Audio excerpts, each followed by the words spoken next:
Yes, you are tuned in to the 300th episode. And before we kick off our conversation, I just wanted to say a very sincere thank you to each and every one of you who tune in every week. The team and I are so grateful for your support. It's not always easy to find resources that speak to our unique experiences as Black women. And we're honored to serve as a trusted space for you to come in and get the real talk about mental health and to provide a space for you to feel seen, heard, and supported. Here's to 300 amazing episodes and many more to come.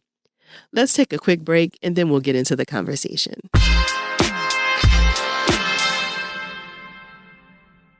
Brought to you by Ellice US. If you're hot and bothered about hot flashes and night sweats due to menopause, you're not alone. There's more to it than being overheated. It's a real medical condition called VMS, or vasomotor symptoms due to menopause. Up to 80% of menopausal women will experience VMS, but few feel comfortable discussing their symptoms. So to all the smoking hot women out there, VMS due to menopause is worth talking about. You can learn more at whatsvms.com. And remember, talk to your healthcare provider about VMS. You can count on your health insurance to be there for you when an illness or injury happens. But you may not be as covered as you think. Even with major medical coverage, there can still be out-of-pocket costs and expenses. Aflac supplemental insurance can help close the gap between what your health insurance covers and what it doesn't. Aflac pays cash that can be put towards medical expenses like copays, and even non-medical expenses like groceries or rent.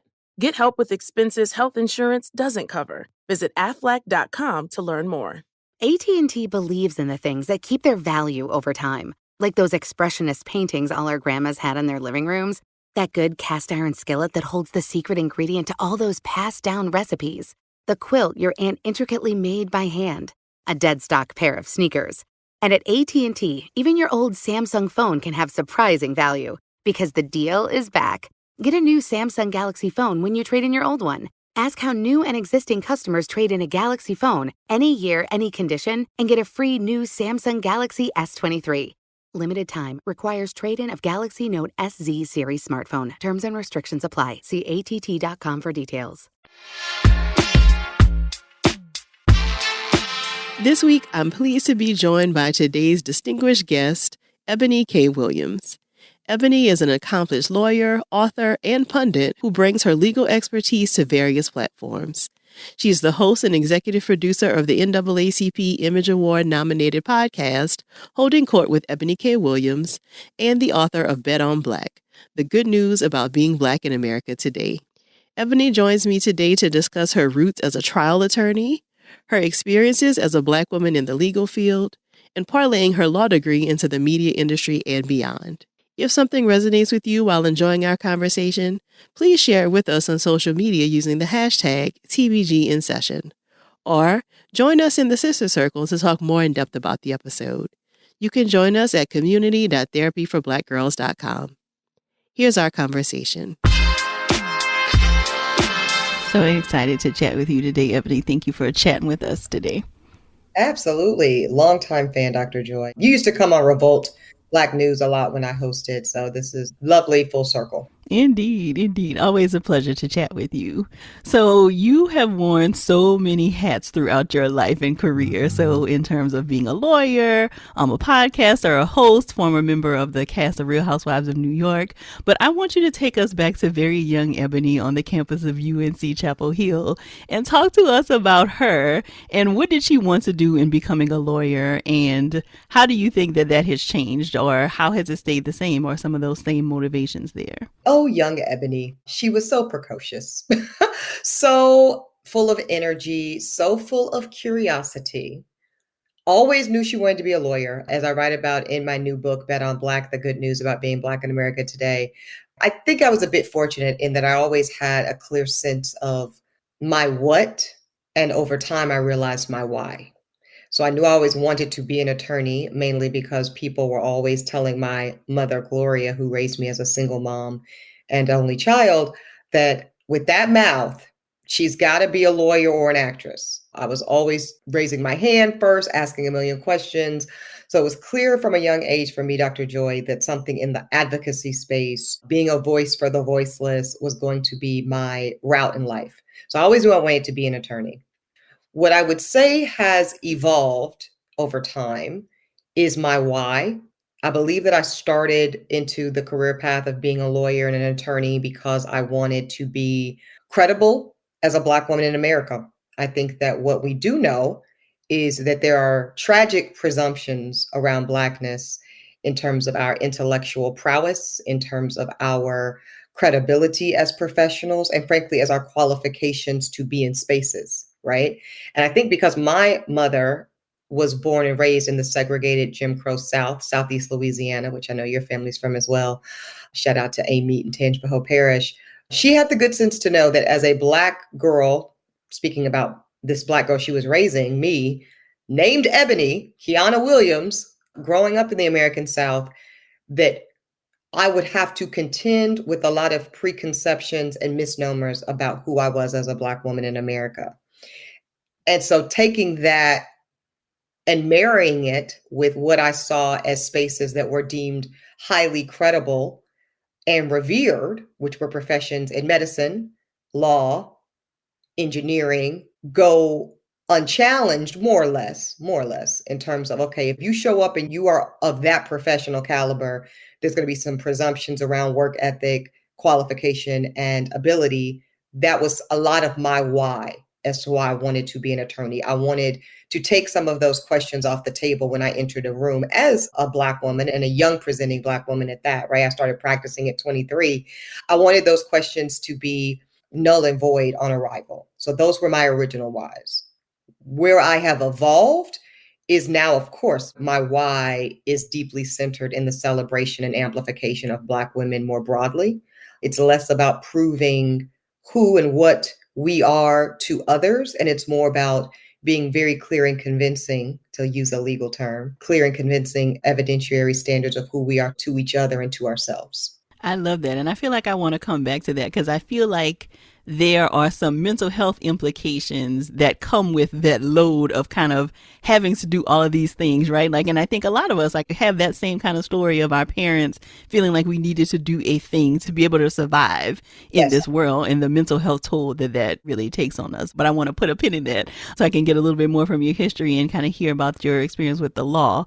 So when you graduated from law school, what were you planning to do with your law degree? And what kinds of things or words of wisdom would you want to share about job opportunities for recent law graduates? Love this question. So I graduated from Loyola University in New Orleans, College of Law. I had a very successful law school experience, meaning graduated at the top of my class, came out as Miss Moot Court. I was on our national moot court team. So I had a lot going for me.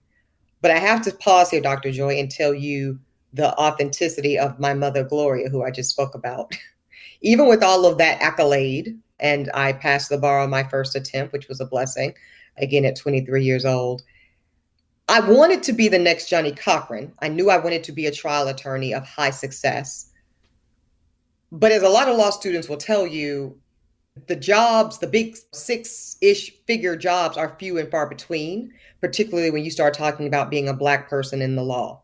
And so those are the goals that many of us are force-fed in law school. You know, those on-campus interviews where the top 10 to 15% are invited to interview with the Sidley Austins, which is the law firm the Obamas practiced at and met at, actually, Jones Day, all of these big firms. So when I came out of law school, Joy, although I had all these credentials and accolades, what I didn't have, because I graduated in 2007 from law school, which was right around the bubble burst and also right after Hurricane Katrina, there was no job. So Gloria said, yeah, clap, clap, congratulations. I was staying with her that summer. I ran into the house. I was so excited, like, oh my God, Mom, I passed the bar. It's so amazing. She said, yeah, clap, clap. You've got exactly 2 weeks to have an offer from a law firm, or you're actually going to be taking your butt up to they had just built a brand new PF Chains right down the street from the house. She said, your ass is going to be serving lettuce wraps. And she was not playing at all. If you know this woman, you know how serious that she was. I knew she was serious, Joy. So what I did was, although I didn't have an offer, I did as Madam C.J. Walker tells us to do, which is go curate your own opportunity. Don't wait for someone to give you one. Curate it yourself. So I put on my black little power suit, which is, again, at the time, what all women were instructed to put on, my ill-colored stockings and my heels, and I pounded the pavement and I knocked on every law firm door in Charlotte, North Carolina, which is where I was licensed to practice. And I made up interview times. I would literally walk in and say, oh, I'm here to speak to the hiring manager. Oh, he's not aware of your appointment. I said, oh, that's so weird, but don't worry about it. Here's my cover letter and resume. Just have him call me. And that worked exactly one time. Everybody else either ignored me or laughed me out of the office. But one firm, James McElroy and Deal, which is a very prestigious family and civil litigation firm in Charlotte, I actually got a call from the hiring partner. And he said, Miss Williams, I'm so sorry about the confusion, but why don't you come in on Wednesday? And the rest is history. Wow. So would something like that work these days? Like, what kinds of suggestions would you give to recent law school graduates? I advise it, Dr. Joy. Let me tell you why I advise it. Does it work in the way that it worked for me? I can't tell you yes or no. What I can tell you was, come the Christmas party of that same firm that I was then an associate with, Jonathan admitted to me that he knew the whole thing was a sham, and he respected the chutzpah. He said any young litigator that has essentially, pardon my French, but the balls, if you will, or the ovaries or the confidence and the courage to come into a firm of this caliber and position themselves as such was worth meeting. So I do advise young graduates coming out of law, especially young Black law school graduates, to show up and take up a lot of space, think outside the box, be unconventional. Because here's the thing, Joy, it's the same thing as a lot of journalists that work in the space. And we all go to NABJ and we come out, we all have our same little multicolored, call them news bots dresses, our colored sheath dresses and our Barbie hair. The more you can distinguish yourself from your peers, because many of us will walk out with the same resumes and the same law review and moot court credentials and this, that, and the third, and it's all lovely. And even once you have that bar exam number in your hand and you have your license to practice, you are still a part of a relatively large collective. So I really recommend students thinking outside of the box and how they can position themselves as uniquely as possible. So yes, Joy, I believe in the cold call. I wonder if there are some ways that people can use their legal degree in non-traditional. I mean, in a lot of ways, you're already doing that, but I do think like there's a lot of grooming and socialization around like getting a job at big law firms that happens in law. What kinds of things can people be doing to maybe think outside of the box, even fresh out of law school? Indeed, fresh out of law school, again, this narrative has held true. I came out of law school now, goodness, almost 15, 16 years ago. And what I'm hearing from students, Dr. Joy, is that it's still very much the same. The narrative is make the good grades, get on the law review, moot court, fill in the blank, law clinic, whatever it is, get the resume, pass the bar, and go to big law if you're fortunate enough to do so. Now, when you talk to many big law associates and even some partners, they tend to be less than happy. I'll leave that there. Not all of them. I do know some people that are thriving, but they are few and far between.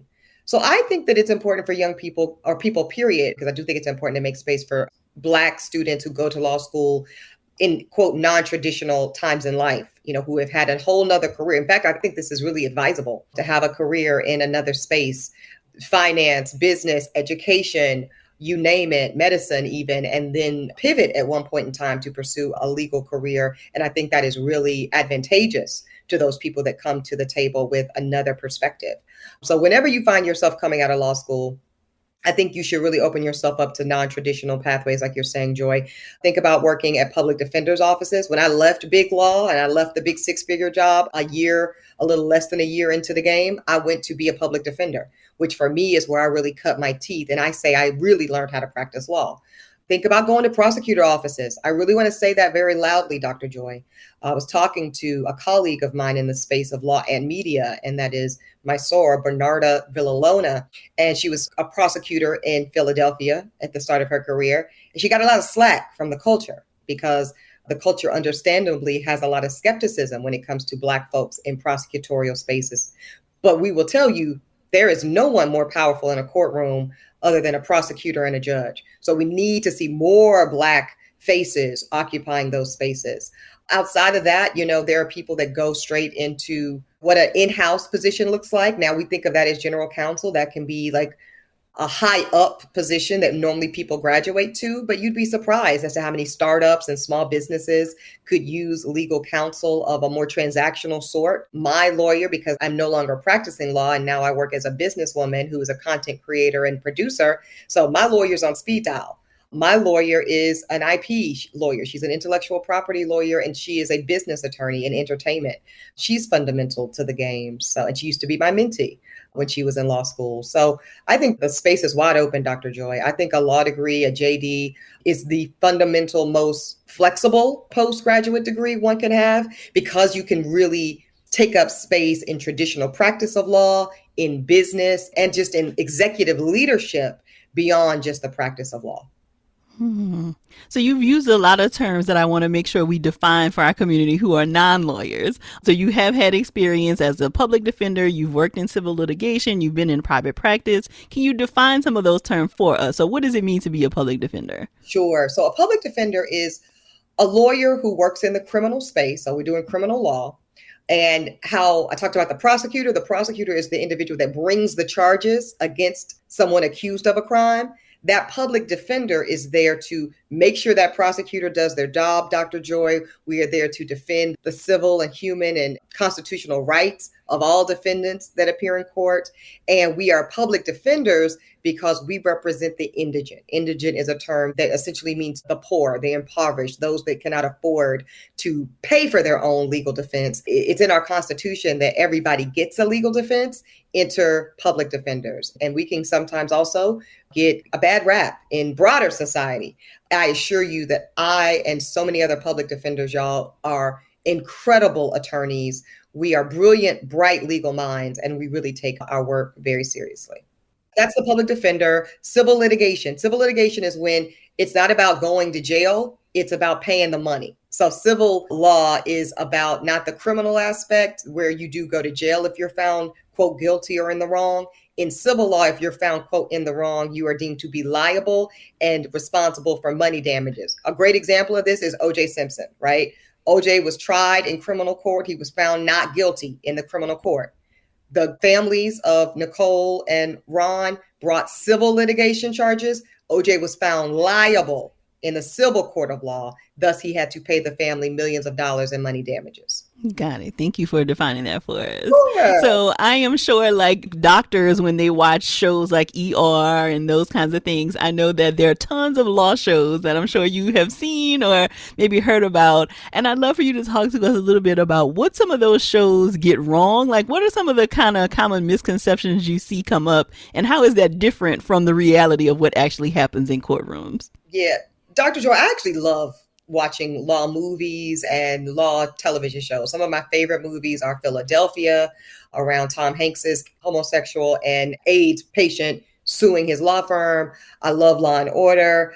I love all the legal shows and movies. But yes, to your point, they get a lot wrong. I would say one of the main things they all get wrong is the time in which you see it happening, meaning to think that any case, mostly criminal or civil, you can have opening statements, direct exam, cross exam, jury verdict, appeal, everything happen within 60 minutes or 2 hours.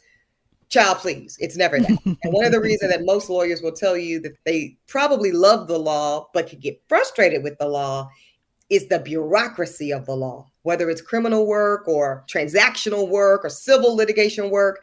Everything takes so long, girl. So many continuances, so many hearings, so many preliminary hearings, so many just different aspects that just take up so much time and energy that by the time we finally get to court, a lot of times we're exhausted mentally and emotionally. So. Mm-hmm. So one of the things that I love about your podcast, Holding Court with Eboni K. Williams, is that you will introduce us to a lot of hot topics in the law and like really calling our attention to things that we should be paying attention to. So for our sisters who are in law, what are some cases that they should be paying attention to right now? Yes. Thank you, Dr. Joy, for shutting out the podcast Holding Court, which I do weekly with my brilliant and so talented co-host, Dustin Ross. So we recorded this morning, actually. So we talked about, a lot of people are curious about what's happening with this Tiger Woods situation and the fact that his ex-girlfriend, not ex-wife, but ex-girlfriend that he did live with for 6 years is bringing suit to do both throw out the NDA that she was required to sign as a part of their relationship. And she's also suing for $30 million in expenses that she claims she's entitled to because of their cohabitation tenancy agreement. So a lot of legal stuff there. But ultimately, I really want women and Black women to pay attention to this in the law because These are really issues that we need to be getting in front of as women in relationships, right? So establishing what living situation outcomes look like before breakups. This is where a prenup is important if you're married. And even if you're not married, please be clear. There are certain tangible written agreements that can be put into place that says, this is what we're agreeing to as cohabitants. If there is a break in the cohabitation, this is what you get, this is what I get. That can include the wealthier party paying living expenses in a hotel or other housing, Airbnb situation until that other partner finds a more permanent housing. The point is there's a lot of options on the table. You want to make sure that you are putting yourself in position to have those options enforced if said breakup occurs, and that's married or unmarried. So that's one of the cases. Yeah, another case that we covered. I think this is so important, Dr. Joy. You talk about this a lot on your show. This notion of Black wealth building, closing wealth gaps. The culture is very into this topic. But one of the ways in which this shows up is in housing, right? And so there was a Black couple in California that recently brought suit against an appraisal company for underbidding them, literally. And when they had their house appraised with their family photos of their beautiful Black kids and family and their Black art, they got a number that was like 995, 100,000, something like that, right? When they had their white friends allow them to use their white family photos and give a tour as a white family to the appraiser, all of a sudden the house is worth 1.5 million. So they sued, and it's an amount that was not disclosed, which as a lawyer tells me it probably was a good number, a good number for the family. But I want the culture and Black women in law to pay attention to that, Dr. Joy, because that can serve as a model of how holding folks in real estate and commercial and residential property accountable for what happens when you undervalue Blackness. And let's be clear, we have to name that. That is what that practice is, whether it's redlining, whether it's lowballing appraisals for Black homeowners and property owners. That is a form of anti-Blackness. And we have to call it out, whether it's in the law or in the culture. And in this case, both. Mm-hmm. More from my conversation with Eboni after the break.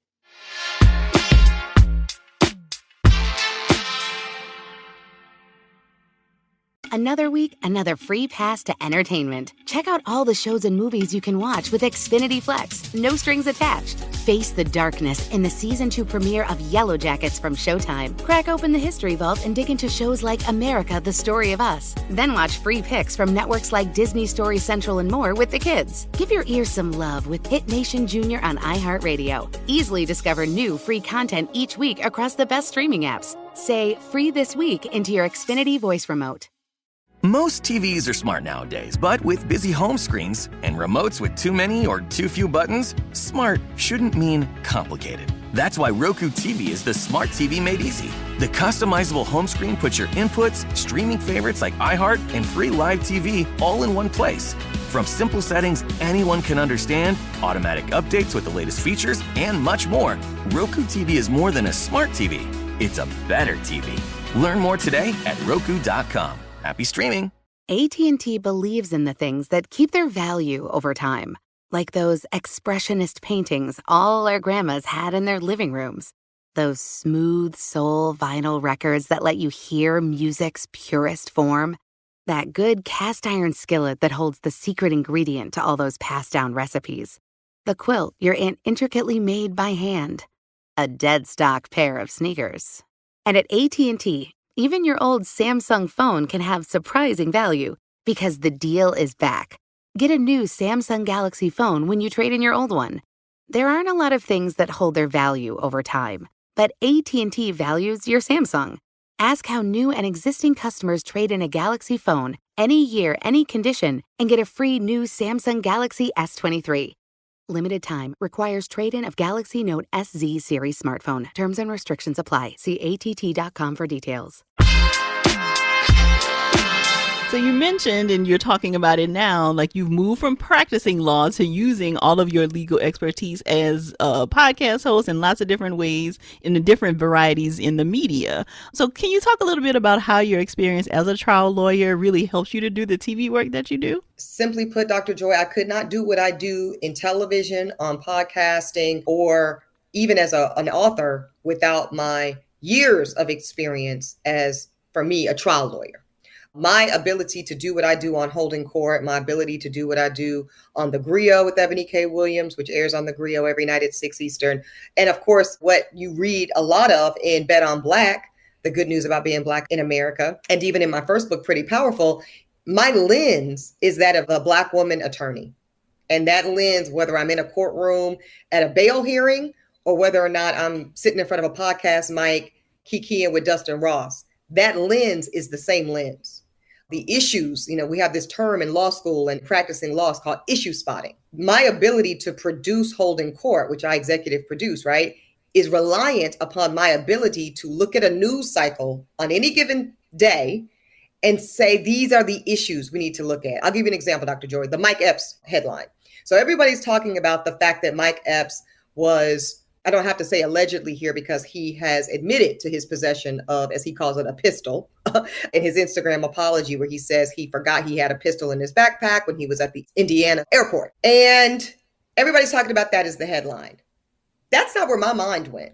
The headline is the headline. But the issue that I was compelled to discuss on my show is the apology, is the fact that when you, Mike Epps or Joe Schmo or Jane Doe or Sister Joe, when you get on social media and you either by video or by tweet or text apologize for behavior in a public forum, you are tacitly admitting the action.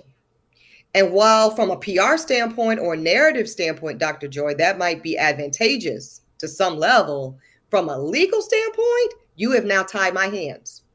You have now limited my opportunities to build defense for you, if defense is needed. So that's just an example of my issue spotting ability that comes from me being a trial attorney. I'm not worried about whether you did or didn't have the gun. I'm not worried about whether or not you should have checked the bag. That's fine. Those issues are there. But the narrowly tailored issue that I want to bring people's awareness to, that they otherwise would not necessarily be paying attention to, is the legal consequence of that apology. Mm. So what advice would you give to other sisters in law school who maybe want to do similar things like you're doing, be a pundit on news and those kinds of things? What advice would you give them? I would say, and I get this often, Dr. Joy, so thank you for bringing it up. I think it's very important to come to the table if you want to be a media personality, a trusted figure in legal spaces, but you want to do it in a broad television, multimedia, podcast, radio way. The main thing is your credibility, right? In the fields that we have chosen to pursue, aspects of medicine, aspects of psychology, aspects of law, you name it, you are as good as your professional reputation for accuracy. So the main thing I would tell a young woman, a young Black woman especially, that wants to be in this space is, as much as I am the biggest cheerleader for Black women in all spaces, I cannot advocate for Black women to be in this space and not tell them the difficult truth, which is that they will be held to a higher standard of credibility. The reality is when you have the audacity, Dr. Joy, as we have demonstrated in our career choices, to say that we're going to take up space and we're going to center ourselves in these historically white professions, and we're not just going to do so in private practice, although we've done that. We're now going to have the audacity to do so in the public forum of syndicated radio, internationally distributed podcasting, nationally syndicated cable news, what have you, right? You are literally begging for an enormous microscope of scrutiny and criticism to come your way. And I have to be very honest with our sisters about that, Dr. Joy. And at the same time, look at what I did on The View a few weeks ago with DeSantis, a massive invitation of scrutiny to who I am. But I'm able to do so at this point in my career. And let me be clear, at this point in my career, I get to do shit like that because I have earned the reputation for truth telling. And so that's what I would tell our sisters is trust a process. I write a whole chapter in my new book, Bet on Black, around process. You can't expect to necessarily come out of the gates like, okay, I just graduated from law school. I just passed the bar and now I'm going to sit at The View and tell off, DeSantis and Trump and maybe Biden too, right? There's a process. There's an earning of stripes. It doesn't mean you can't do it in a relatively quick timetable, but it means that your reputation for getting it right, knowing what you're talking about from a legal perspective and a journalistic lens, and that is what you do. When you decide that you want to do what I'm doing, what Sunny Hostin is doing, what Star Jones in many ways originated, which was be a Black woman who marries her law experience, background, and degree with that of being a national or international public figure, baby, you better be ready. That means you got to be damn good at both the law and the journalism of it. And you have to have the skin to tolerate the scrutiny that comes with that choice. So let's stay with the book for a little while. So in addition to that chapter, you also have a chapter in the book called No Need to Code Switch. When you talk about like some of the microaggressions and some of the things you shared made us think about the situation on Insecure with Molly when they tried to tell her like she was too loud in the office and like a lot of the attempts to change her. Can you talk a little bit about some of the microaggressions you experienced as a practicing lawyer and any advice you share for other people to how to navigate that? Indeed, Dr. Joy. So unfortunately, we know that when you are a lawyer, whether it's in a firm, a prosecutor's office, legal aid, of counsel at a corporation, historically, when people think lawyer, they still think old white man. So we got to start from that premise, right? So that is the expectation of space. So already, when you are a Black woman in any of the aforementioned spaces of law, you are innately disruptive.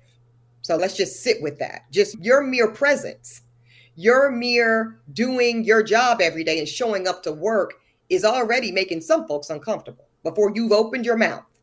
So I want to sit with that. And I would encourage young Black women or Black women, period, in the law to sit with that, because that really relieves a lot of pressure around what you do or say. Because if you think about it, before you open your mouth, you have already disrupted general concepts and ideals around who gets to be a lawyer in America. So it's less about, well, was I too loud? Did I ask too many questions? Did I not know enough? Let's not gaslight ourselves, because that's what that is, right? Let's not do the work of the oppressor for him or her or them.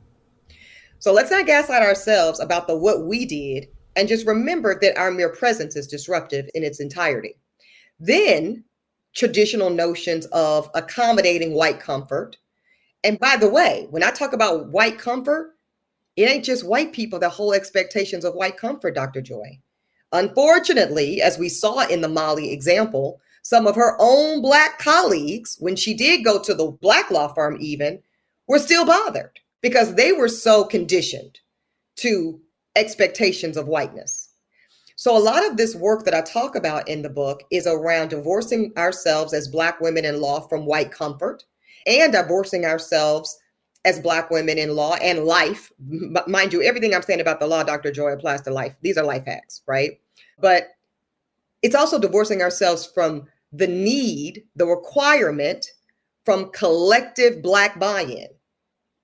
And that one's a little harder to sit with, I think, for most of us, because who among us doesn't want to feel celebrated by the culture, who doesn't want to feel like we are doing good work on behalf of our people and our culture? And we do. But if you are waiting for 100% agreement from folks that look like you about the way in which you choose to show up at work, in life, in your family, in your relationship, in your financial choices, you will be waiting for a very long time. So I encourage Black women, Joy, to really divorce themselves from those requirements and start focusing on the authenticness of how they want to center Blackness in their occupancy of space as Black women attorneys, as Black judges, as Black businesswomen.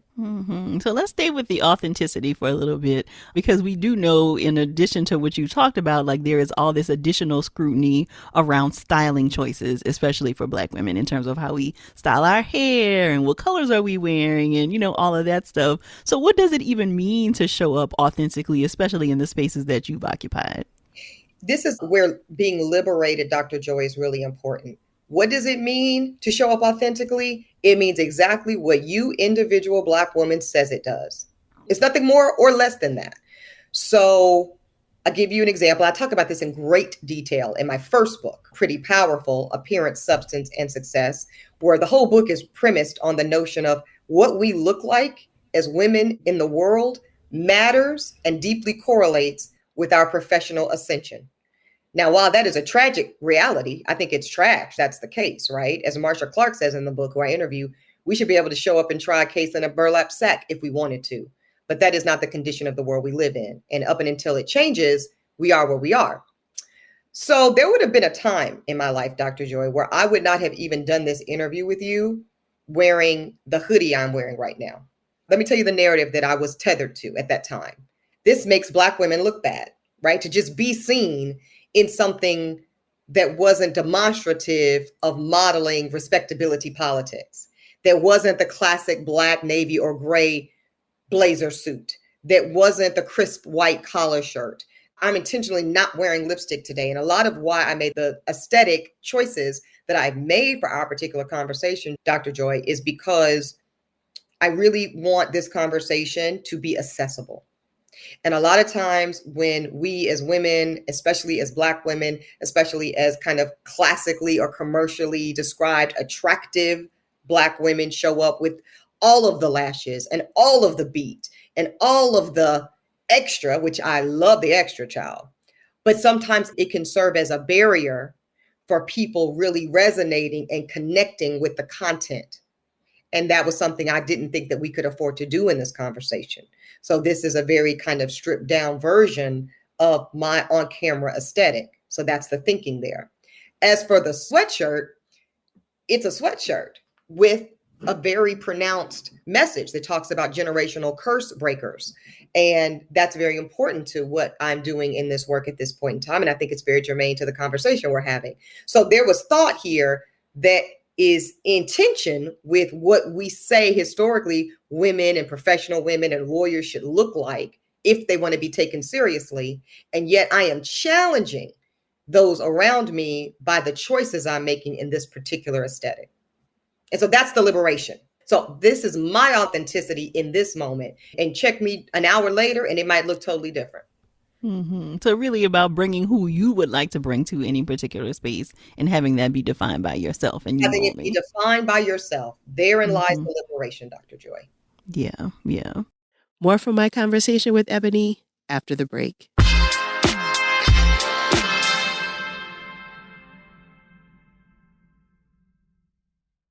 Another week, another free pass to entertainment. Check out all the shows and movies you can watch with Xfinity Flex. No strings attached. Face the darkness in the Season 2 premiere of Yellow Jackets from Showtime. Crack open the History Vault and dig into shows like America, The Story of Us. Then watch free picks from networks like Disney Story Central and more with the kids. Give your ears some love with Hit Nation Junior on iHeartRadio. Easily discover new free content each week across the best streaming apps. Say "free this week" into your Xfinity voice remote.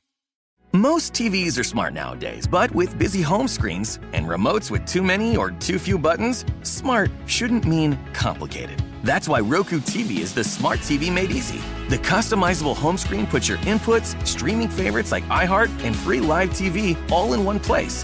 From simple settings anyone can understand, automatic updates with the latest features, and much more, Roku TV is more than a smart TV. It's a better TV. Learn more today at Roku.com. Happy streaming. AT&T believes that if you want a smartphone, you should get the best deal on that smartphone, no matter what kind of smartphone person you are. The out-of-the-blue video callers who could have just texted, people who reply to texts immediately, even ghosters, emoji over-texters, emoji haters, custom emoji makers, app personalizers, and alphabetizers, those who meet people through apps and end up with, 4 different mystery gems saved in their phone. Even those who blast music at maximum off their phone at the gym, the maximum brightness readers and minimum battery havers, and all the others who live on the edge, like the caseless smartphone people among us. Ask how at AT&T, we give everyone, new and existing customers, our best deals on every smartphone. Offers vary by device. Terms and restrictions apply. See AT&T.com or visit an AT&T store for details.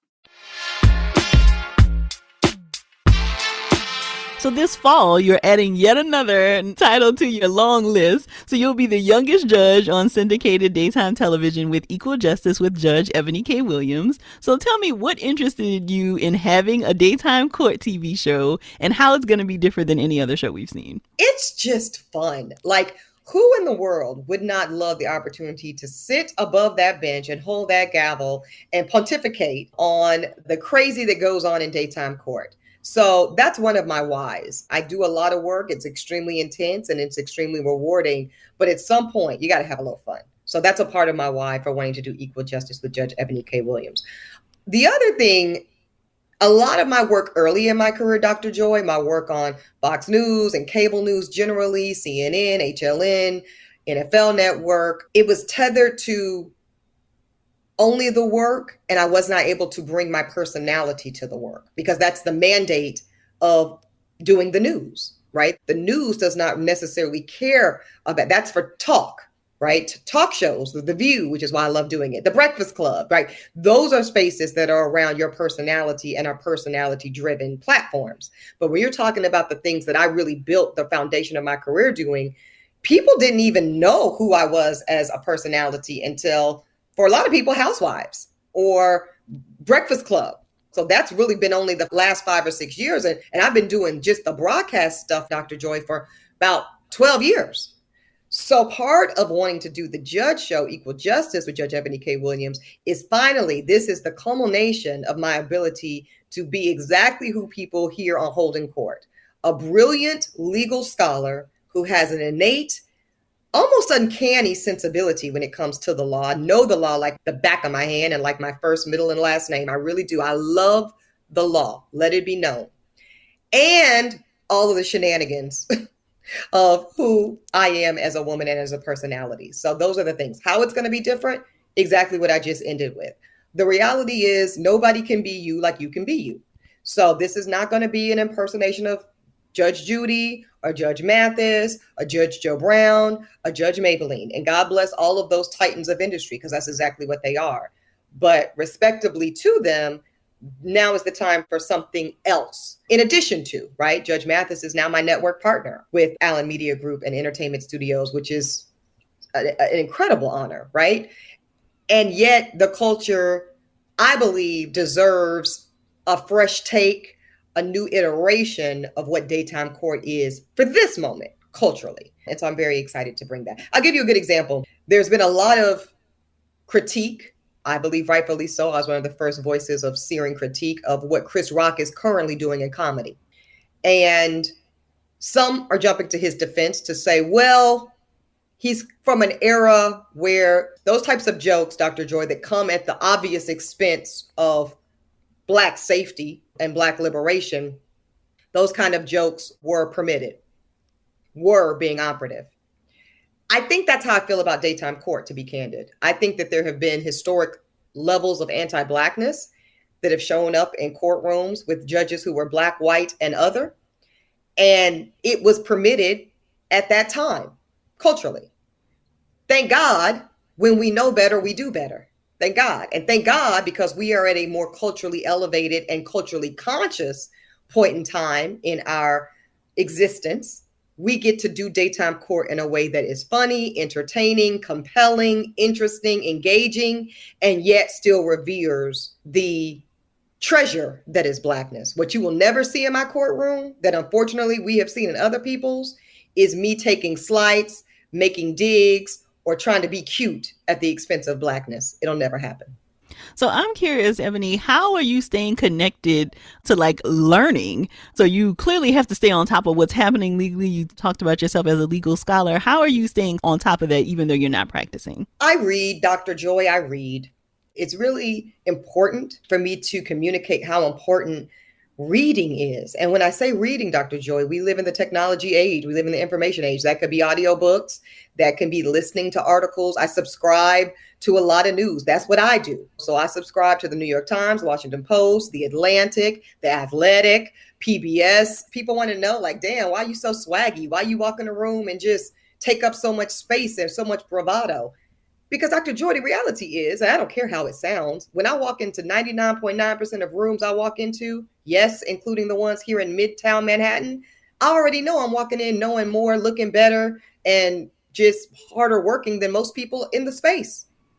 It's the reality. It's the reality. And I work damn hard to make sure that remains the reality. So I read a lot. I consume a lot of documentaries and multimedia content. I listen to your podcast. And it's not just all the law. It's not just all news and politics. I listen to a lot of relationship podcasts.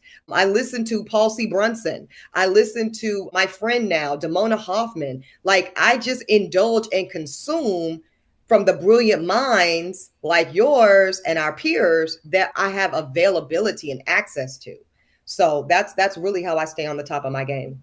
So that's just something for everybody to add to their list is reading more. And that really helps you in lots of different spaces. You see behind me, Dr. Joy, in this bookshelf, a lot of these works, and I talk about this in Bet on Black, don't be afraid to revisit something, because who I am today at almost 39 years old, almost 40, when I read The Soul of Black Folk today, believe me, it hits different than when I read The Soul of Black Folk at 15.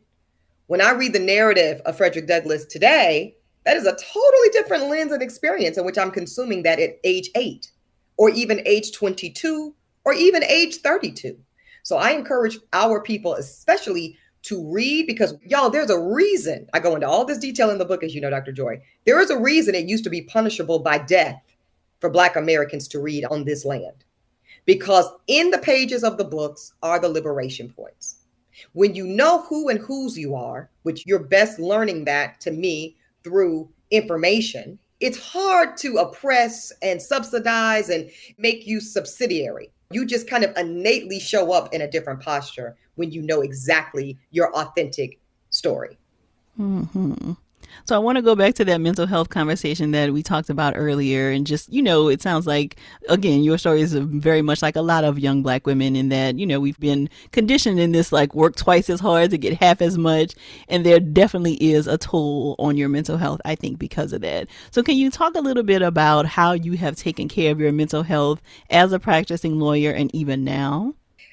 I take my mental health very, very seriously, Dr. Joy. Let me start with that, which is why, again, I am such a beyond your peer and colleague. I'm a fan, first and foremost, because see, we've got to not only normalize, Dr. Joy, having these mental health conversations, but I think go beyond that. Normalizing is not enough in the society we live in. To me, we've got to, just like, we celebrate drip and everybody wants the Louis this and the Rolex that, which, listen, I'm here for all of the drip.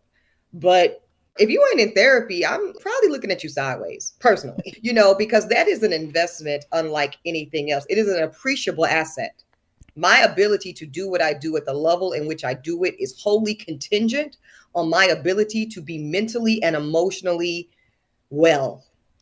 When we talk about wellness, I mean that shit literally. I have to be well in order to do the Breakfast Club and the Griot and the View in the same day. Dr. Joy, I have to be well to write this book and then go on a 7-city book tour and then do the accompanying press that comes with it. You got to be well. So I would say for me, I have invested in individual talk therapy for the past, since basically I moved to New York City. I saw my very first therapist when I was on campus at UNC Chapel Hill, where it was becoming apparent to me I would get into spaces where for weeks at a time, I wouldn't want to leave my room. I would just sit in the dorm watching reruns of Golden Girls, shout out to Golden Girls. But I knew there was something going on where I was isolating, right? I was isolating. I was definitely having at least some level of low to mid-grade depression going on. And I was self-medicating like a lot of people do with alcohol and probably some overeating as well. So I saw my first therapist at the undergraduate level through student health. And so I want to talk about resources because a lot of times, I'm of a generation, thank God you and your contemporaries, Dr. Joy, are changing this, but I'm from a generation where therapy was some white people shit, right?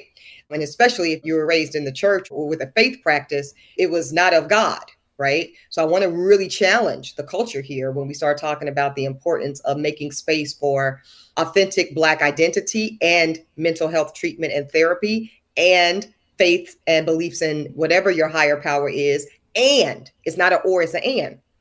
So talk therapy is very important to me. Something else that I did, I'm a proud graduate of the Hoffman Institute. It's not therapy. It is a wellness center. There's one in Connecticut and there's also one in the Napa Valley area of California. It's a 7-day long retreat where you turn your phone in and iPad and all that good jazz. They lock it up like you going to Beyonce concert. You don't get it back until 8 days later. And I know that's going to sound insane to a lot of people listening to this conversation. When I tell you, Dr. Joy, that along with my law degree are the 2 best investments I've ever made into my own self, I mean that from the bottom of my heart. We unpack childhood trauma. We learn to forgive our parents, ourselves, our circumstances. Sometimes you guys just got to forgive the circumstances in which you were born, right? And then from that, I've been able to build incredible relationships, starting first with me and myself, and forgive myself for the things I did when I was just trying to survive, for the choices I made, including my first marriage, when I was just trying to survive. So Hoffman Institute, talk therapy. I also am very public in the fact that I take 5 milligrams of Celexa every day, and that is to help quell my innate anxiety. I've got a Black woman primary care doctor. I've got a Black woman OBGYN. I've got a Black woman, everything, for the most part. And that is a part of my wellness commitment. I love that. I hadn't heard of the Hoffman Institute, so I'll definitely check that out. It sounds like an interesting program. Yeah. Right. Yeah. So just about 5% of lawyers are Black. So you've already alluded to this, but I want you to kind of really drive home the importance of having Black people show up in all of these spaces, in the TV, in media, in the courtroom. Like, why is that so important? Dr. Joy, it's important because, as the African proverb tells us, as long as the hunter writes the story, the lion will always lose. Thus, as long as we are not plentiful enough in practicing law, both as prosecutors, defense lawyers, as transactional attorneys, as litigation specialists, in the public sector, the private sector, you name it, as long as there are not enough Black storytellers in talk, in radio, in podcasting, in written works, in traditional New York Times, LA Times, Washington Post, traditional journalistic outlets, as long as we are what we currently are, which is 5 to sometimes 2 to sometimes 1, if we're lucky 7% of those spaces, we will always be vulnerable to our stories being hijacked by dominant storytellers. It's just that simple. It's actually that simple. So one thing that really still bothers me, Dr. Joy, is when we talk about tokenism, even amongst ourselves, when we say, well, we already got a Black person on The View, or we already got a Black person at the Today Show, we already got a Black person who's been Attorney General. You've got to be kidding me. Do you know how many old white men, how many white women occupy the same? We would never hear a narrative that says, The View already has 2 white women. Like, we would never hear that, or we would never hear like The Breakfast Club already has 2 men. I think some of our work, and we still have work that we need to do internally, is around us reshaping expectations that we have of us and ourselves as a culture. A lot of my work, Dr. Joy, is not really rooted in white change. I think that that's important. I love my colleagues that do that work. That's not my ministry. I'm not particularly interested in changing white people, contrary to misconceptions people got from my time on Roni. That was never about those white women, child. It really wasn't. And if you really pay attention, it's obvious that it's not, right? You see, I'm talking through them. When I'm having a conversation with Luann de Lesseps, for instance, who has the audacity to ask me if I've ever heard of Sag Harbor. And I say to her very casually, oh my God, Luann, I love Sag Harbor. You do know it was one of the original places of waterfront property where Black elites, doctors, lawyers, judges, engineers, nurses, teachers were able to own waterfront resort property in the United States of America. I love Sag Harbor. And she's looking crazy in the face because she doesn't even know the cultural rich history of her own property. That was not a teachable moment for Luann. I don't give a damn if Luann knew, didn't know, still don't know, right? That is a broader mirror for us to know. My mama didn't know that until she saw that episode of Roni, Dr. Joy. That's for us. And listen, if you're white or other and you resonate with it, consider it vicarious education. But it is not intended for you. That's our medicine that we need to know so that we can walk a little more boldly and proudly and more beautifully in our own existence. So those are some of the things I would say. Where is our internal work as a people and a culture? That's why I wrote Bet on Black. It is written for us. This is not convincing white people of how great and wonderful and special Black people are. I think before we spend more time on that, we've got to be wholly convinced our own selves, not in a facade, We can't afford to have a veneer around it. We've really got to deeply understand and have a knowingness, Dr. Joy. Again, confidence comes from competence. And a lot of the reason I call Blackness my superpower is because I really know the narrative of our innate competence as a people, both historically and in contemporary context. Not enough of us know that, which is why, and then you see legislators, working overtime to make sure we don't know it. Now, I'm not bothered by it because I know that we are a people that the most historic challenges have never prevented us from doing what we do and knowing who we are. So we just have to continue that work. Mm-hmm. So I know so many people are going to want to stay connected to you and grab copies of your book. Where can we find you online, Eboni? What is your website, as well as any social media handles you'd like to share? Yes, please go to my website. It is ebonikwilliams.com, EBONIKWilliams.com. You can get links to Bet on Black, of course. Also, the first book, Pretty Powerful. I really recommend that book for women in business and law, and it's fantastic. Also, you can see my whole archive. So, again, we talk about content, Dr. Joy. We talk about how you learn and what resources you can avail yourself to. I have archived every single Breakfast Club interview. You can spend a whole day just on ebonikwilliams.com watching Breakfast Club interviews, watching sidebars from the griot, listening to interviews on The View and what have you. So I really, really welcome y'all to that platform, which is my website. And social media wise, I'm an auntie, Dr. Joy. Okay. I'm not one of these young girls. So if you look for me on TikTok, you will be disappointed. Okay. I am only on Instagram. Okay. At Eboni K. Williams on Instagram. I do check my DMs myself. Please reach out if you have questions or just want to chit chat. Perfect. Well, thank you so much for spending some time with us today, Eboni. This has been fantastic. Thank you so much, Dr. Joy. Deeply grateful to you. A huge thank you to Eboni for joining us this week and for sharing her wisdom and insight with our community. To learn more about the work that she's doing and to stay connected to everything coming up for her, be sure to visit the show notes at therapyforblackgirls.com/session300. And don't forget to text 2 of your girls and tell them to check out the episode as well. In case you missed it, yesterday we dropped our very first episode of TBG University, which caters exclusively to the college-age sisters in our community. That episode is all about the growing pains of graduating college. So be sure to check it out or pass it along to someone who might appreciate the conversation. You can find more information about that in the show notes as well. If you're looking for a therapist in your area, check out our therapist directory at therapyforblackgirls.com/directory. And if you want to continue digging into this topic or just be in community with other sisters, come on over and join us in the Sister Circle. It's our cozy corner of the internet designed just for Black women. You can join us at community.therapyforblackgirls.com. This episode was produced by Fredia Lucas and Ellis, and editing was done by Dennison Bradford. Thank y'all so much for joining me again this week. I look forward to continuing this conversation with you all real soon. Take good care.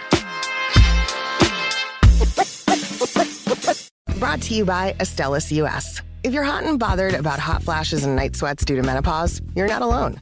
There's more to it than being overheated. It's a real medical condition called VMS, or vasomotor symptoms due to menopause. Up to 80% of menopausal women will experience VMS, but few feel comfortable discussing their symptoms. So to all the smoking hot women out there, VMS due to menopause is worth talking about. You can learn more at whatsvms.com. And remember, talk to your healthcare provider about VMS. Another week, another free pass to entertainment. Check out all the shows and movies you can watch with Xfinity Flex. No strings attached. Face the darkness in the Season 2 premiere of Yellow Jackets from Showtime. Crack open the History Vault and dig into shows like America, The Story of Us. Then watch free picks from networks like Disney Story Central and more with the kids. Give your ears some love with Hit Nation Junior on iHeartRadio. Easily discover new free content each week across the best streaming apps. Say "free this week" into your Xfinity voice remote. Most TVs are smart nowadays, but with busy home screens and remotes with too many or too few buttons, smart shouldn't mean complicated. That's why Roku TV is the smart TV made easy. The customizable home screen puts your inputs, streaming favorites like iHeart, and free live TV all in one place. From simple settings anyone can understand, automatic updates with the latest features, and much more, Roku TV is more than a smart TV. It's a better TV. Learn more today at Roku.com. Happy streaming.